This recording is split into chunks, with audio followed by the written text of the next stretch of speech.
Solon no es solo un vampiro. Su origen está ligado a una tierra sagrada, una antigua profecía y al mismísimo Bard.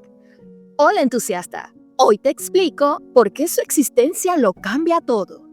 En el universo de Dark Moon, Solon ha despertado una gran curiosidad entre los lectores. Desde su primera aparición en Altar de la Luna, se nos presenta como un ser enigmático, un mestizo entre hombre lobo y vampiro. Pero lo más inquietante es que él mismo no recuerda nada de su vida pasada. Es diferente a sus 6 hermanos vampiros, y su existencia parece estar marcada por un origen que escapa incluso a su comprensión.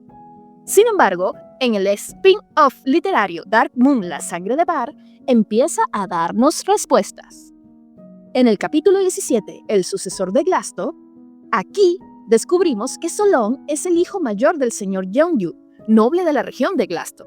También nos enteramos de algo clave. Solon y Xion son primos de sangre, lo que prueba que no todos en su linaje son hombres lobo.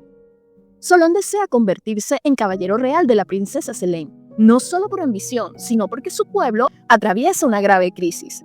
Glasto era una tierra noble pero empobrecida, que alguna vez floreció gracias a las minas de cobre de las Montañas Doradas y al mítico Monte Kluger, un lugar sagrado en la historia de los hombres lobo. El Monte Kluger y la leyenda del lobo plateado.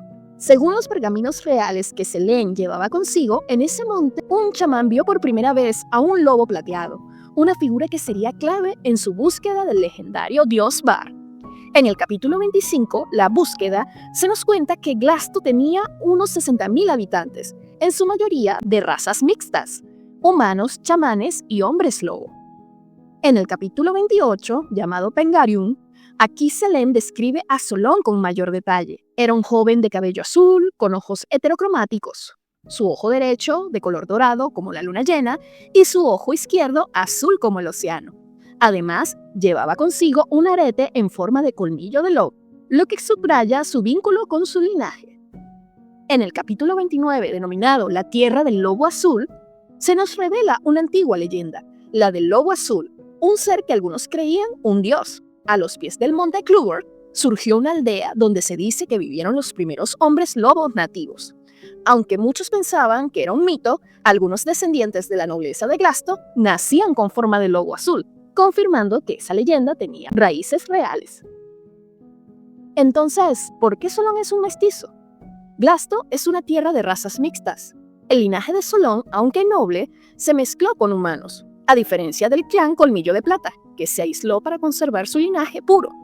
Esto explicaría por qué Xion no es un hombre lobo, pero Solon sí tiene el gen, quizás despertado por una generación intermedia. Por eso, Solon es un mestizo, hijo del linaje del lobo azul, pero nacido en una generación donde el gen reaparece. Ahora bien, ¿y por qué es vampiro? Aquí es donde entra la princesa Selene.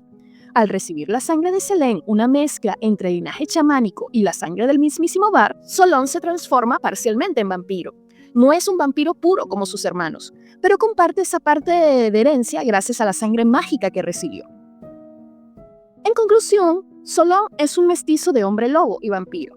Su linaje noble proviene del clan del Lobo Azul, que son descendientes directos del dios Bard, aunque su sangre se haya mezclado con la humana. Mientras que Khan, descendiente del clan Colmillo de Plata, representa la pureza del linaje de Bard. Solon es un heredero híbrido, resultado del entrecruce de razas en Glasto, y de la influencia mágica de la sangre de Selene. Su destino está profundamente ligado al misterio de Bard, al mito del lobo azul y al equilibrio entre la humanidad, la magia y la sangre. ¿Crees que Solon cumplirá su destino como descendiente de Bard? ¿Podría él ser clave en el conflicto entre vampiros y hombres lobo? Déjamelo saber en los comentarios y no olvides suscribirte para más análisis de Dark Moon y el universo de High. Por cierto, ¿de qué otro personaje de Dark Moon te gustaría que hable? Nos vemos para la próxima, entusiastas. Bye bye.